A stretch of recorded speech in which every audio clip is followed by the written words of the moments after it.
tengah hari. Selamat tengah hari. Boris, beri saya menu. Boleh ini menunya apa pesanan cik? Saya mau steak. Sangkes pedas ya, manum cik. Beri saya jus nanas. Saya mau jus itu kurang manis. Ada apa-apa lagi cik? Itu sahaja.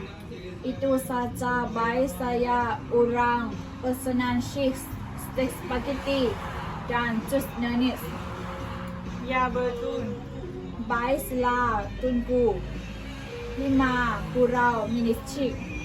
Okey, Boris. Terima kasih. Sama-sama.